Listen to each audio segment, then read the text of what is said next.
गुजरात में पहले चरण के चुनाव से पहले सियासी फाइट पीक पर है। बीजेपी मैदान में प्रधानमंत्री मोदी के विकास के एजेंडे के साथ जनता से वोट की अपील कर रही है, तो वहीं मोदी विरोधी उन पर पर्सनल अटैक कर रहे हैं।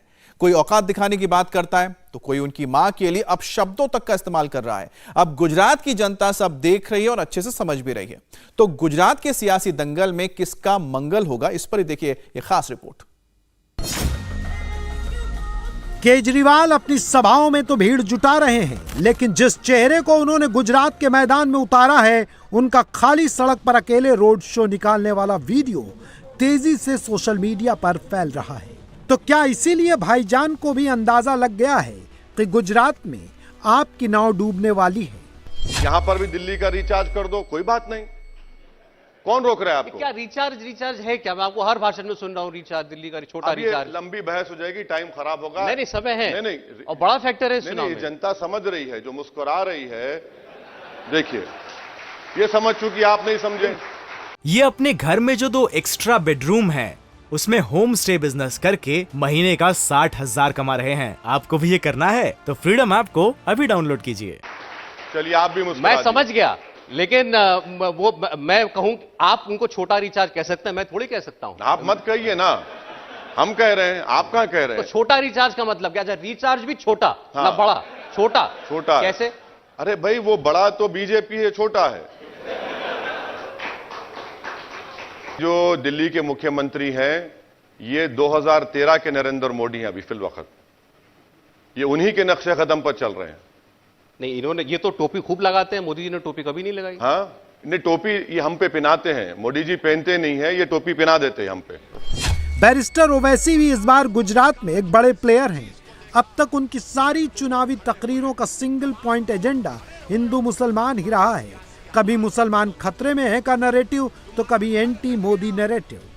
मगर पहले फेज की वोटिंग से ठीक पहले भाईजान ने 2002 वाला टेक्स्ट फिट करके बीजेपी पर अटैक करके पुराने जख्म ताजा कर दिए हैं। मैंने आज सुना कि आज यहां के एमपी साहब जनाब अमित शाह ने अपने भाषण में कहीं पर कह दिया कि 2002 में हमने जो सबक सिखाया था, उसकी बिना पर गुजरात में अमन कायम हो गया।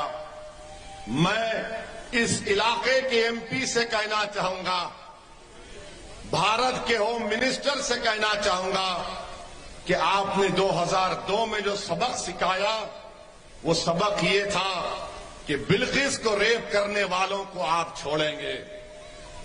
आपने जो सबक सिखाया कि बिल्किस की 3 साल की बेटी को उसकी मां के सामने कत्ल करने वालों को आप छोड़ेंगे, ये सबक आपने सिखाया। जो सबक आपने अमित शाह ने सिखाया कि बिल्किस की मां को रेप करके कत्ल करने वालों को छोड़ दिया जाएगा, वो सबक आपने सिखाया। वो सबक आपने ये भी सिखाया, किसका सिखाया आपने? कि एहसान जाफरी का कत्ल किया जाएगा, वो सबक आपने सिखाया। वो सबक आपने सिखाया, गुलबर्ग बेकरी का सबक आपने सिखाया, बेस बेकरी का केस आपने सिखाया। कौन कौन सा सबक हम आपका याद रखेंगे अमित शाह साहब, मगर याद रखिए, सबक सिखाना कुछ नहीं है। अमन उसी वक्त मजबूत होता है जब मजलूमों से इंसाफ होता है, जब मजलूमों से इंसाफ होता है। आप सबक सिखाने की बात कर रहे हैं, मगर लोग भूल जाते हैं, इख्तिदार में आकर लोग भूल जाते हैं, इख्तिदार किसी के पास नहीं रहा, इख्तिदार किसी के पास नहीं रहेगा। एक दिन इख्तिदार सबसे छीना जाएगा। इख्तिदार के नशे में डूबकर आज भारत के होम मिनिस्टर कह रहे हैं कि सबक सिखाया हमने। अरे आपने कौन सा सबक सिखाया? पूरे मुल्क में बदनामी हो गई। अमित शाह साहब, आपने कौन सा सबक सिखाया कि दिल्ली में फसाद हो गया, दिल्ली में जुल्म हुआ? कौन सा सबक आपने सिखाया? गृह मंत्री अमित शाह ने दंगाइयों को सबक सिखाने की बात कही थी, लेकिन ओवैसी ने सिलेक्टिव तरीके से उसमें से दंगाई हटाकर मुसलमान वाला क्वेश्चन मार्क डाल दिया। तो क्या ये सब मुसलमानों का वोट बटोरने के लिए ही हुआ है? गुजरात को एक नई हेडलाइन मिली है गुजरात के चुनाव से हम लोगों को, जब गृह मंत्री अमित शाह जी ने 2002 की याद दिलाई एक बार, और उन्होंने ये कहा कि 2002 में जो एंटी सोशल एलिमेंट थे, जो गुंडा एलिमेंट था, वो जिसको आदत कांग्रेस पार्टी ने लगा दी थी गुंडागर्दी करने की, उनका हमने इलाज किया और 2002 से लेकर के आज 2022 गुजरात में शांति है, स्थायी शांति है। नहीं, सबसे पहली बात तो यह है कि अच्छी बात है कि आपको हमसे हेडलाइन नहीं मिली, आप तो रोज देते हैं। नहीं, देश के होम मिनिस्टर से आपको हेडलाइन मिली, तो आप इसको सबक सिखाना है, सबक सिखाना कह रहे हैं। नहीं, वो ये जबकि आपका स्टेट कॉम्प्लिसिट था उसमें, सरकार आपकी थी, आपने उस दंगों को रोकने के लिए कुछ नहीं किया। माने वो एक्सेप्ट कर रहे हैं अमित शाह कि ये एक स्टेट स्पॉन्सर्ड वायलेंस था और उस तरह से देख रहे हैं वो। चुनाव कहीं का भी हो, किसी भी राज्य का हो, वहां पर ओवैसी की एंट्री का मतलब यही होता है, हिंदू मुसलमान की बातें होना, मोदी पर हमले होना और राहुल की जबरदस्त खिंचाई होना। राहुल इन दिनों नॉन स्टॉप पैदल चल रहे हैं, भारत तो जोड़ रहे हैं लेकिन गुजरात आने से बच रहे हैं। राजस्थान में कांग्रेस टूट रही है, राहुल इससे भी बेखबर ही दिख रहे हैं। ओवैसी इस पर चौके छक्के मार रहे हैं। कौन किसकी लैला, कौन मजनू, इसी के किस्से सुना रहे हैं। मध्य प्रदेश में गुजरात चले जाए तो बोलते हैं कि पॉलिटिकल टेररिज्म भाजपा कर रही है। आप क्या कर रहे हैं? माने आप करेंगे तो सब अच्छा है। वो भारत जोड़ रहे हैं, भारत जोड़ रहे हैं। वो राजस्थान में तोड़ रहे हैं, राजस्थान में तोड़ रहे हैं। जादूगर पायलट के खिलाफ हो गया है। अब मैं क्या करूं उसका? मैं जिम्मेदार हूं उसका, बताइए। अब बेचारे पायलट ऑटो पायलट पर हैं या किस पे, मुझे नहीं मालूम। कहां आप चल रहे हैं? अरे भाई, जंग गुजरात में हो रही है, आप सरहद से निकल गए। वो कह रहे हैं कि भाई ये चुनाव की बात नहीं है, हम तो पूरे देश में मैसेज देने के लिए निकले हुए हैं। हम कन्याकुमारी से कश्मीर जा रहे हैं। हाँ, जाइए, पैदल जाइए, रोड पे चलते रहिए, कोई बात नहीं, अच्छा है। अरे उनको एक बार आपने ये भी कहा, एक बड़ा बाबा एक छोटा बाबा। हाँ, बड़ा बाबा है वो, छोटे बाबा है, सब बाबा बनने जा रहे हैं ना। सब वही तो ड्रामा हो रहा है। नहीं तो गुजरात में भी कोई आपको निशाना बनाना चाहता है मतलब? अरे हम तो हर एक के निशाने पर हैं। मैं तो कहा हूं ना, मैं तो सबकी लैला हूं। मजनू कौन है? मजनू कौन है? बहुत हैं, बहुत हैं। एक आपका दिल किस पर आया? हाँ, आपका दिल किस पर आया? अभी ज्यादा ओपन मत करिए, घर वापस जाना है। खरीद दीजिए, चुनाव है। उसी पर रुक जाइए, दिल एक ही पर आता है। इस बीच राहुल की विद फैमिली मध्य प्रदेश में आरती वाली ये तस्वीरें भी सोशल मीडिया पर खूब फैल रही हैं। राहुल मंदिर जाते हैं, पूजा पाठ करते हैं, तिलक लगाते हैं, शिव की वंदना करते हैं, फोटो ट्वीट करते हैं, मगर भगवा वस्त्र उल्टा पहन लेते हैं। बस फिर क्या, स्मृति ईरानी की एंट्री होती है।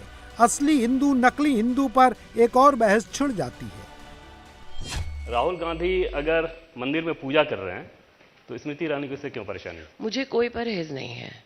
मैं तो इस बात की आज खुशी व्यक्त करती हूँ कि जो आसमानों में घुमा करते थे, विदेश यात्रा करते थे, आज मोदी ने उनको जमीन पर ला गिराया है। वो चल रहे हैं जनता के मध्य में, उनका अहंकार तोड़ा है। जो 18 साल देश की संसद में रहे और अब कहते हैं कि मुझे देश समझना है, जो घूम रहे हैं एक पथ से दूसरे पथ, उन्होंने स्वीकार किया है कहीं ना कहीं कि ये देश की जनता हमसे व्यथित है, कि ये देश और हम जो कह रहे हैं उसमें कोई भी तालमेल नहीं है। लेकिन जनता है, उनके जो लक्षण है, चाहे वो सामाजिक हो या राजनीतिक, उसको भली भांति पहचानते हैं। क्योंकि कोट पर जनेऊ पहनने से कोई धर्म का बहुत बड़ा मुझे लगता है व्यक्ति नहीं बन जाता। धर्म के प्रति अगर आदर हो तो कभी भी धर्म की दृष्टि से पाखंड नहीं करना चाहिए। और शायद ही कुछ लोग जानते हों, विष्णु पुराण अगर आप पढ़ें तो अधर्म के पुत्र का नाम पाखंड है। कौन कर रहा है पाखंड? जी, कौन कर रहा है? राहुल गांधी पाखंड कर रहे हैं? मैं कह रही हूँ, विष्णु पुराण में लिखा है कि अधर्म के पुत्र का नाम आडंबर है, पाखंड है। ये मैं नहीं कह रही हूँ, विष्णु पुराण कह रहे हैं। मैं आप दोनों के ट्विटर लाइन देख रहा था, राहुल गांधी और आपके। उसमें एक तस्वीर दिखी कि राहुल गांधी ने शिव की भक्ति को लेकर कुछ पंक्तियां रखी, फिर अपनी तस्वीर लगाई। आपके ट्विटर लाइन पे उस तस्वीर को उल्टा करके लिखा गया कि ये क्योंकि उल्टा था ओम। आराध्य को कभी उल्टा नहीं दिखाया जाता। इतना धर्म तो कोई साधारण व्यक्ति भी जानता है। तो अगर आप इस प्रकार का कहीं ना कहीं अपमान करेंगे तो थोड़ा बहुत जो धर्म के जानकार है वो उस काम को ठीक तो करेंगे। राहुल या तो अनजाने में भूल कर बैठते हैं या फिर उन्हें पहले से बताया ही नहीं जाता। मसलन ओंकारेश्वर में राहुल और प्रियंका नर्मदा की आरती तो उतारते हैं, मगर वो इसी भारत जोड़ो यात्रा में उस मेधा पाटकर के कंधों पर हाथ रखकर भारत जोड़ने के लिए निकलते हैं, जिन्होंने नर्मदा का पानी गुजरात तक न पहुंचे इसके लिए जमीन आसमान एक कर दिया।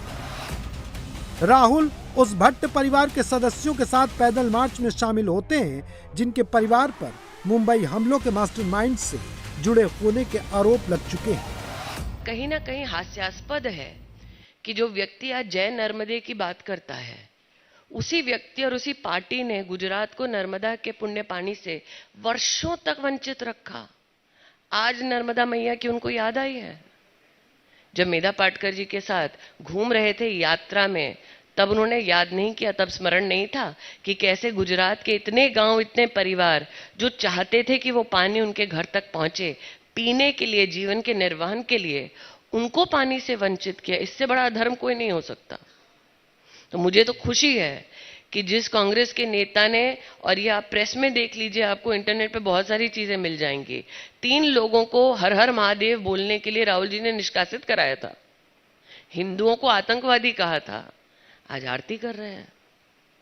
मैं धार्मिक ग्रंथों में अगर कहीं मैंने पढ़ा तो उसमें आमतौर पे पिशाच को दिखाया जाता है उल्टा लटका हुआ। अब उल्टी तस्वीर और उसमें ये कहना मैं किसी व्यक्ति विशेष को पिशाच नहीं बोलूंगी, लेकिन इतना ही कहूंगी कि हाँ, पिशाच की अगर धार्मिक परिभाषा हो तो क्या है कि जिस व्यक्ति ने अधर्म का साथ दिया, जो व्यक्ति अपने कर्मों से लोगों को धोखा देता है या आहत करता है, उस व्यक्ति को भगवान कभी मुक्ति नहीं देता, वो व्यक्ति भटकता है। तो मैं किसी व्यक्ति विशेष पर टिप्पणी नहीं कर रही हूं। चूंकि आप कह रहे हैं उल्टा उल्टा लटका रखा है, एक चित्र है जिसमें भगवान महादेव का जो ओम है उसको आपने उल्टा, आप ही ने ट्वीट किया है, तो मैंने उन पर टिप्पणी नहीं की। जो उल्टा था उसको सीधा कर दिया। प्रश्न ये उठता है कि हमेशा उल्टा ही क्यों चलते हैं राहुल गांधी। ये अपने घर में जो 2 एक्स्ट्रा बेडरूम है उसमें होम स्टे बिजनेस करके महीने का 60,000 कमा रहे हैं। आपको भी ये करना है तो फ्रीडम ऐप को अभी डाउनलोड कीजिए। आप मुझे बताएं, आपने नाम दिया अपनी यात्रा का भारत जोड़ो, लेकिन उनके संग चल रहे हैं जिन्होंने डेविड हेडली का साथ दिया। आज 26/11 है, मुंबई पर जो आतंकवादी हमला हुआ तब राहुल जी कहाँ थे?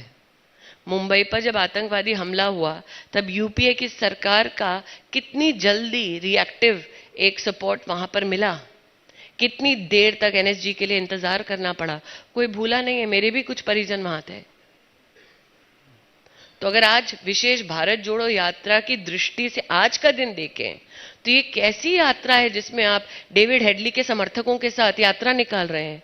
ये कैसी यात्रा है जिसमें आपके तमिलनाडु के एक समर्थक ने बोल दिया कि हिंदुस्तान की पुण्य भूमि पर पैर मत रखो, बीमार हो जाओगे? आपने खंडन का एक वाक्य नहीं कहा। ये कैसी आपकी यात्रा है जिसमें आप भारत जोड़ो का नाम देते हैं, शीर्षक देते हैं, लेकिन मध्य प्रदेश में पाकिस्तान जिंदाबाद के नारे आपके यात्रा में लगते हैं, आप उसमें भी कोई एक्शन नहीं करते? इंडिया टीवी हर वक्त हर जगह डाउनलोड करने के लिए सर्च करें India TV news Google play store या ऐप स्टोर पर।